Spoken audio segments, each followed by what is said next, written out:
archaeologists have unveiled a 3,500-year-old city in Peru that likely served as a trading hub linking Pacific coast cultures with those in the Andes and Amazon. High in the Andes, there is a wall so precisely fitted that a Berkeley professor named Jean-Pierre Protzen once spent years of his career trying and failing to reproduce it. The stones weigh more than 50 tons, a razor blade cannot slide into the seam between them. They have survived every earthquake the mountains have thrown at them for centuries. The fact that they were moving around, these multi-ton blocks building these temples, and actually when you look at them moving the blocks within very, very narrow confines, while Spanish churches built on top have cracked and fallen.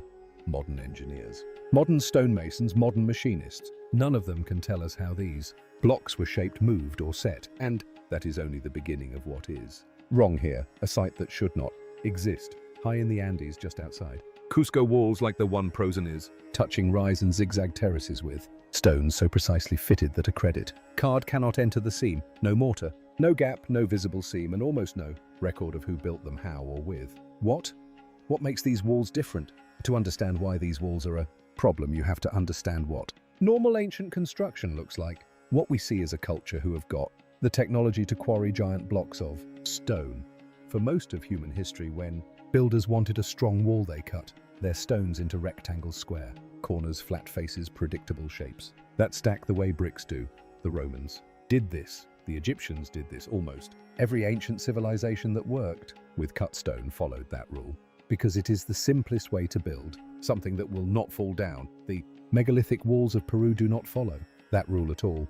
The stones are not rectangles. They are not squares. They are not any shape you could easily name. They are irregular polygons with 5 sides, 8 sides, sometimes as many as 12 sides, and every single face of every single stone is cut to match the exact contours of the stones around it. Think about that. At the Hatun Rumiat wall in Cusco, there is a famous block with 12 separate angles, each one carved to slot against a neighboring stone with no mortar, no gap, and no visible seam. That is not a decorative feature. That is the load-bearing structure. The entire wall is built that way. Every stone is custom shaped to fit the stones on either side of it, above it, and below it. Here is what that actually means. The builders could not cut the stones in advance. They could not quarry a bunch of blocks, haul them to the site, and start stacking. Each stone had to be measured against the wall it was going into, carved to fit, and then lifted into place. And then the next stone had to be measured against that one and carved to match and lifted one at a time.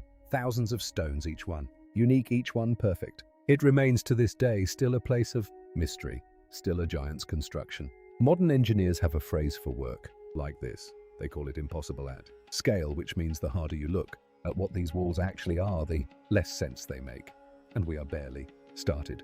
The earthquake secret Peru sits on one of the most seismically active stretches of land on the planet. The Andes themselves were pushed up by the same tectonic forces that cause earthquakes in the region almost constantly. Cusco alone has been hit by several major quakes in recorded history.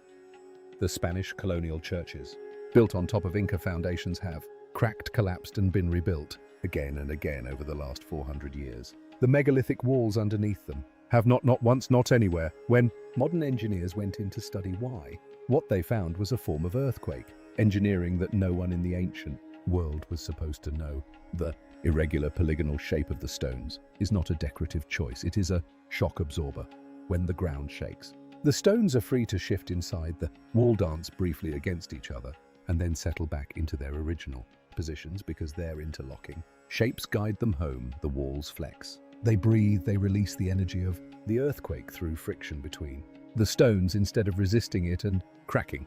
This is a designer deliberate, engineered, tested design. We did not figure out how to build earthquake-resistant structures at this level until well into the 20th century. We are still refining it. These walls were doing it before anyone in Europe had even heard of the Andes. And here is the part that makes physicists uncomfortable. If you do not already know that earthquakes behave a certain way, and you do not already understand the physics of shear stress and harmonic motion, you do not accidentally design a wall that survives earthquakes. You have to know, you have to have tested it, you have to have failed somewhere on some earlier version of this technology before you arrived at the version we are looking at. And there is no trace of that earlier version. It gets worse the closer you look. When engineers have examined broken or partially collapsed sections, they have found that the interlocking goes deep. The blocks are carved to fit into each other on the back faces, as well as the visible ones with tongues and grooves and locking projections invisible from the outside.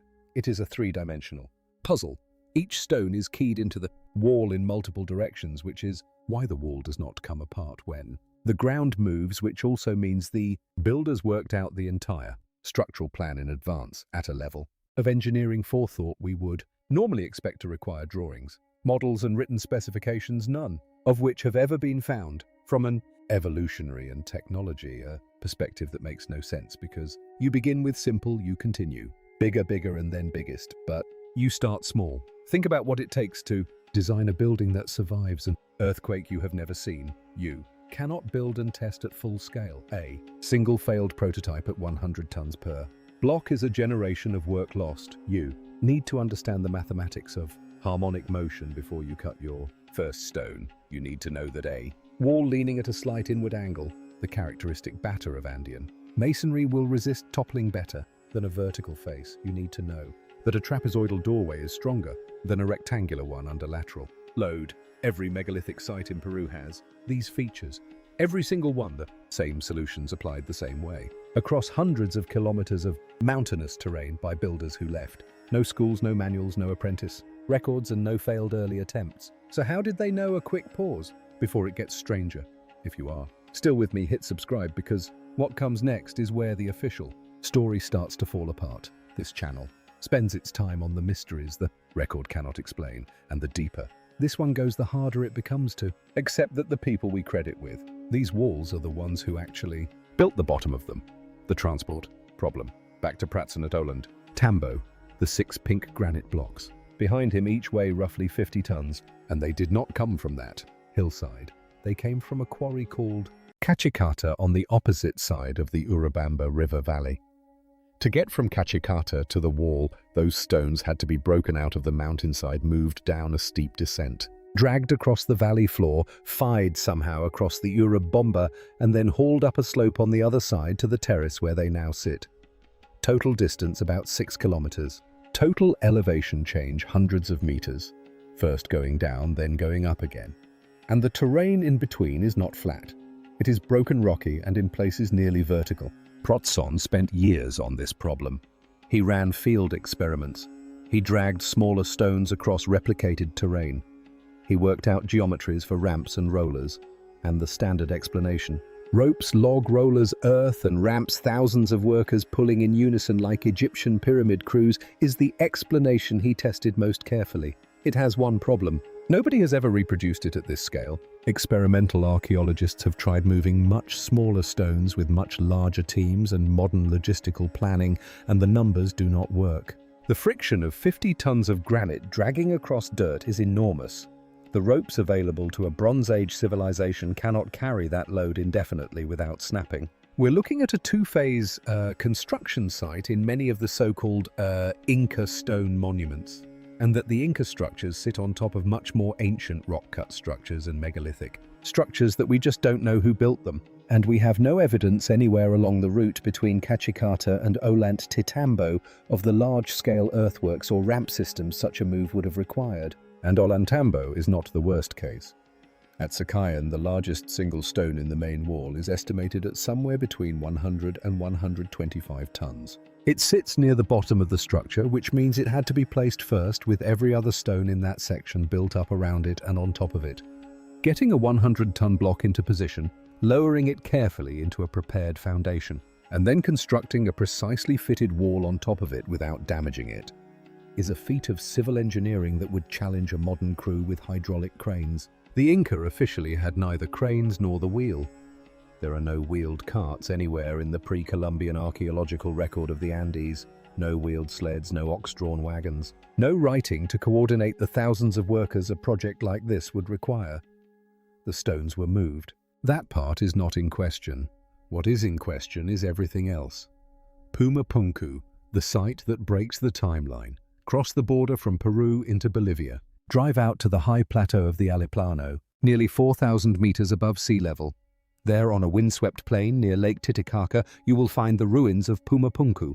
And standing among those ruins, the American archaeologist Alan Collada who has spent his career excavating Tiwanaku sites, describes looking at the scattered blocks and feeling something he rarely admits in print: disorientation. Date the stones of Pumapunku themselves. They could be thousands, if not hundreds of thousands of years old. We don't know. Pumapunku is not like Sakai Huaman.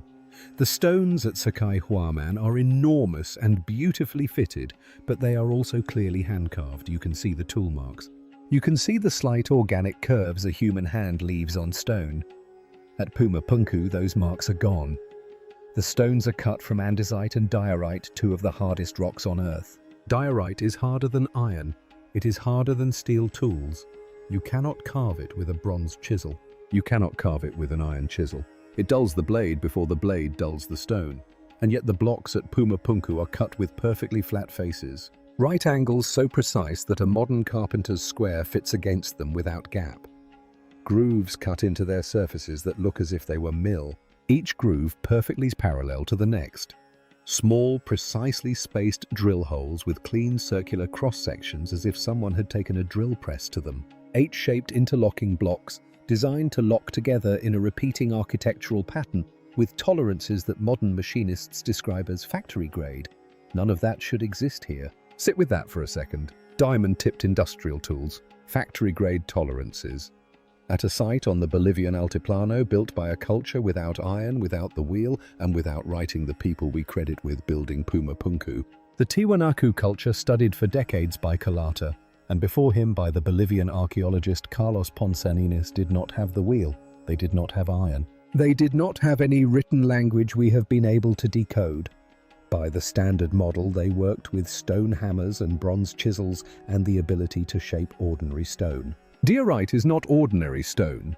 It is a material that even today requires diamond-tipped tools and industrial machinery to cut at the precision we see in these blocks. If anything on this list is real, the tolerances, the hardness, the drill holes, the grooves, then Pumapunku alone defies everything we know about ancient engineering, and nobody has to take my word for it. Pumapunku is so unique in the way that it was constructed and shaped and positioned that it is the most intriguing ancient site on the planet. Blocks are still there. You can walk up and touch them.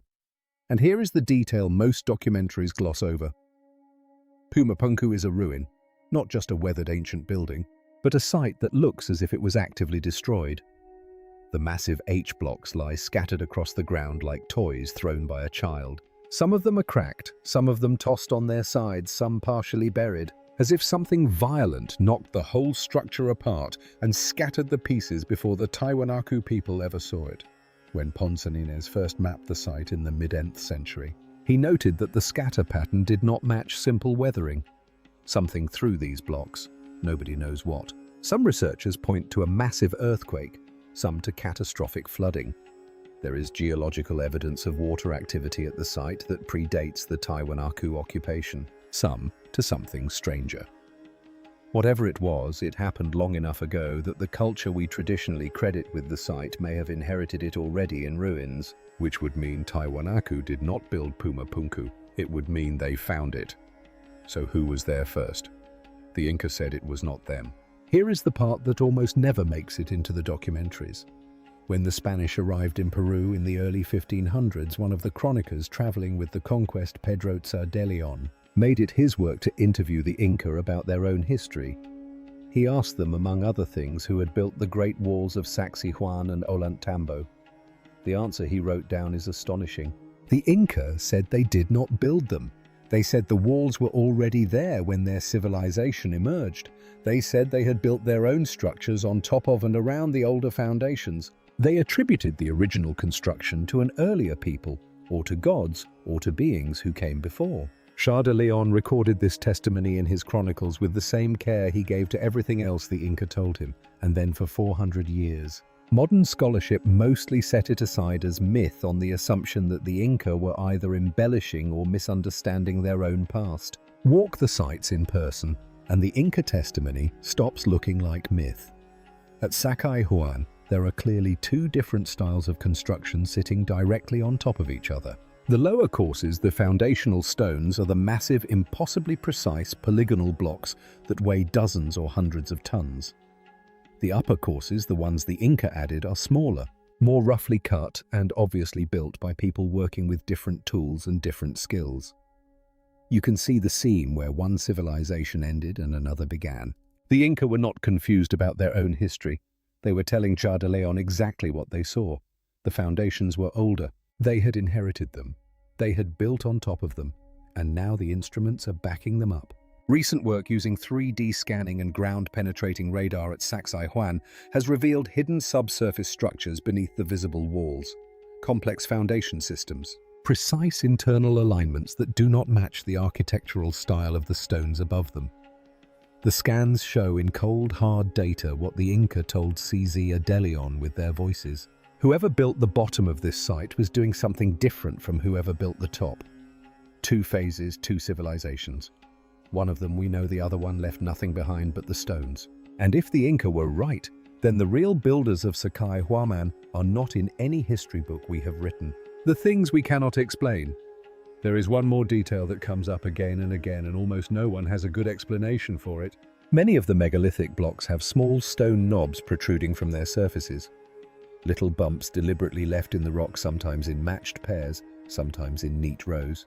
The textbook theory is that these were lifting points, places where ropes could be tied to haul the stones into position.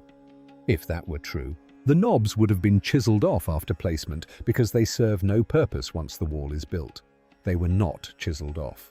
They are still there on thousands of stones at sites across Peru and Bolivia. They point outward from the walls like buttons on an old coat, and we cannot agree on what they are for. Some researchers have suggested they are alignment markers, possibly astronomical. Some that they relate to a construction technique we no longer understand. Something involving resonance or heat, or a method of shaping stone that has been lost. Some that they are purely symbolic. None of these theories has hard evidence behind it. Then there is the absence of tool marks. At the most precisely finished surfaces, especially at Pumapunku and at the finest Inca-era walls at Corona and Cusco, the stone shows no tool marks at all. No chisel tracks, no hammer dents, no evidence of grinding or polishing. The surfaces look as if they were molded or melted or somehow made to flow into shape and then hardened. Modern stonemasons shown these surfaces without being told where they came from have guessed the stones were machined with industrial equipment. They were not, or at least we do not think they were. And there is one more anomaly that has crept into the conversation as geological analysis has improved. At several of the megalithic sites, the stones show evidence of what geologists call vitrification. Small patches of the surface appear to have been briefly heated to extremely high temperatures, hot enough to partially melt the outer layer of the rock before it cooled again. The vitrified areas are too localized, too deliberate, and too consistent across different sites to be explained by lightning or accidental fires. Some researchers have cautiously suggested the builders may have used a focused high-heat technique to soften the stone during carving, a kind of lost thermal tooling. The stone was cooked. We have no idea how. We have no idea why. What we have is the evidence sitting on the surface of the blocks waiting for the right tool to finally read it. What the mainstream says and what it leaves out.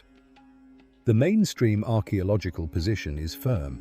The walls of Peru and Bolivia were built by the Inca and their predecessors using hand tools. Enormous labor forces and techniques that we can reconstruct, even if we have not yet reproduced them at full scale. The fit of the polygonal stones was achieved by repeated lowering and trial fitting, with workers grinding down the surfaces until each stone matched its neighbors. The transport of the massive blocks was accomplished by ramps, rollers, and manpower.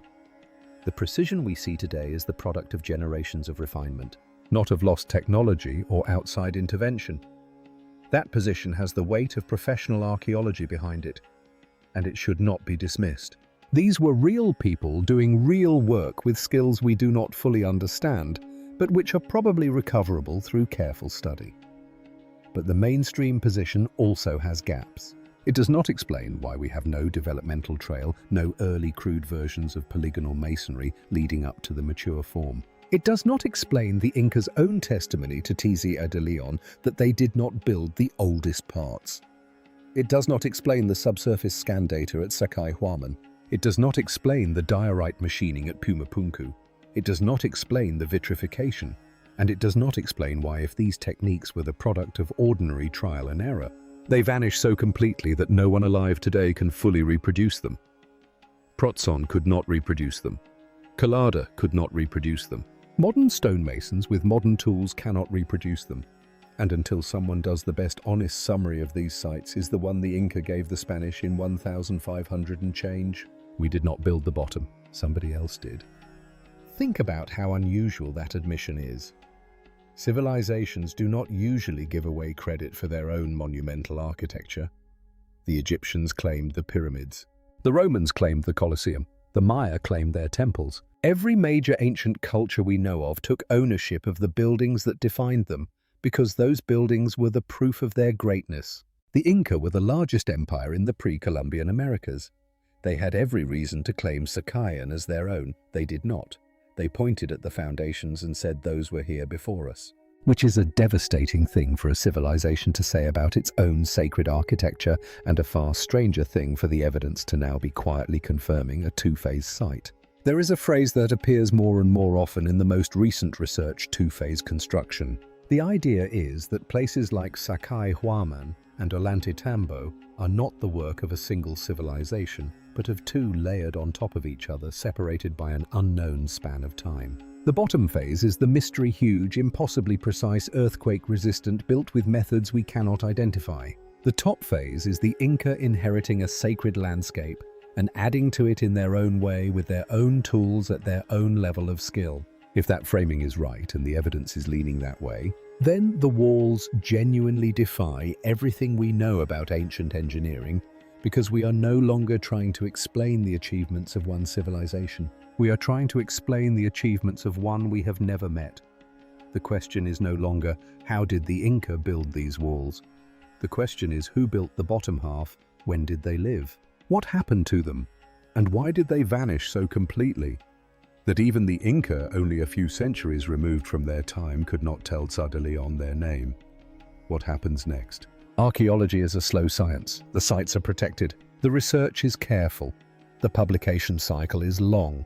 But the tools we now have, 3D scanning, ground penetrating radar, LAR mapping, geological chemistry, are finally good enough to give us real answers instead of speculation in the next decade. We are likely to learn more about the megalithic walls of Peru and Bolivia than we have learned in the last 100 years combined. We may find the quarry marks that tell us how the stones were shaped. We may find the ramps or the tracks or whatever system was used to move them. We may find evidence of the people who built the lower phase hidden in layers of sediment and forgotten tombs.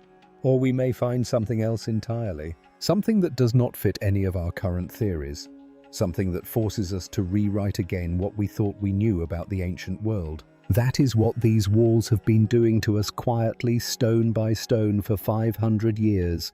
Every scan, every excavation, every new analysis shows us something we did not expect. They are the most thoroughly studied puzzle in archaeology. And they are still a puzzle waiting on the instrument that will finally crack them. So what do you think actually built the lower phase? A lost civilization, older than the Inca, a technology we have forgotten, or something we have not even considered yet? Tell me in the comments. I read everyone.